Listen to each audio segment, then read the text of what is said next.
Welcome to Palworld, where you can do everything you want to do in Pokemon added with violating OSHA regulations. Arc Pokemon is truly the game of all time. You can capture pals, train pals, shoot pals, and best of all, put them to work.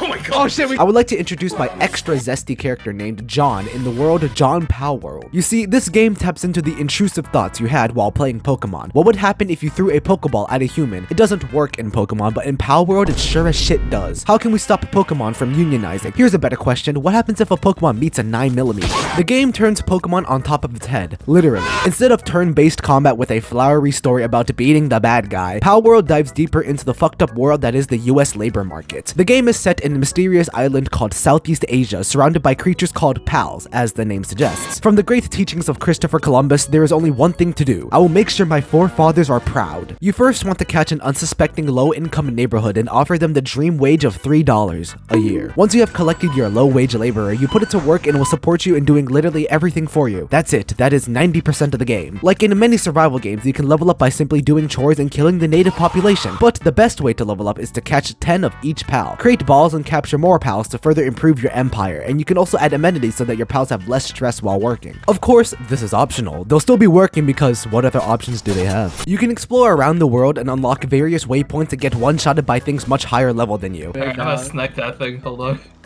What thing? That dino thing.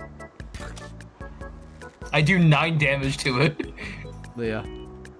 I think this is it for me. I think this is how I die. It is coming towards me at max.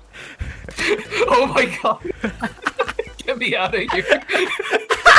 Okay, it's stuck. I can work with this. I made 13 arrows. I can poke it from here. Oh god!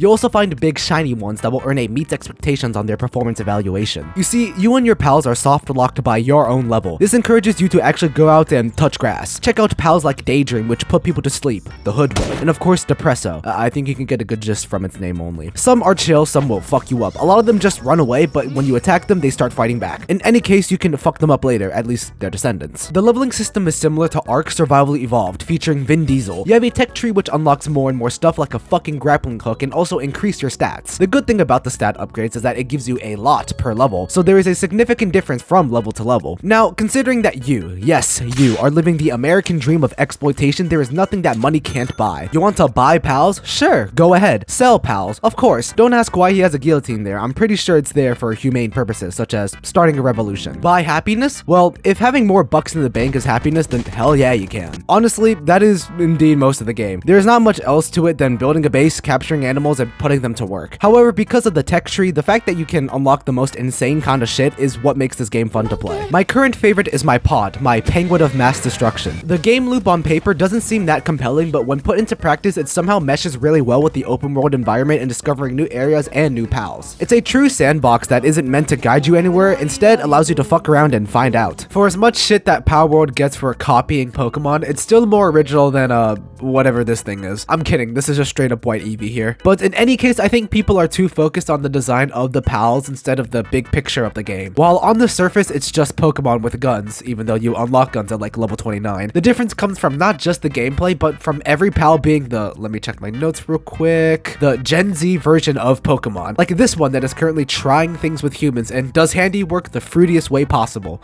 Lord have mercy. No, but Palworld is indeed fun, not just because it's a pretty hands-off game where you can experience what it's like to be a Nike CEO, but also because you can make people on Twitter angry. There are many accusations of AI being used in this game, and it's a fair argument to have when the CEO of Pocket Pair, the creators of the game, is an avid supporter of AI. But at the time this was made, there is still no evidence that the game was made with such tools, and the game has been in development since 2021, before AI had its huge explosion. I'm not a supporter of AI art and how it's being used to replace human creative talents, but if it's gotten to the point where I can't realize it, then GG. The fact of the matter is that the game is popular not just because it's good per se. Drop this game in like 2010, it would be a stinker. The reason this game is so popular is because of the awful state that video games are in right now. Massive layoffs in the game industry, absolute dog piles of re-releases, and just very mid games in general. Palworld, despite its inspirations from Pokemon, is not innovative, but different in a way that it respects you as a player. It came at the right place at the right time because of 1, how bad the recent Pokemon games were, and 2, it doesn't cheat you out of of an experience. You get what you get. We're getting to the point in games where AAA studios aren't going to survive much longer, and many more indie studios are going to arise and provide much more player-driven experiences. Lethal Company, Among Us, and Palworld all show that yes, less is more. There is not much else to comment on the game except for it being worth it if you like survival games like Ark. It's simple and enjoyable, and honestly, I can't ask for any more. That's about it.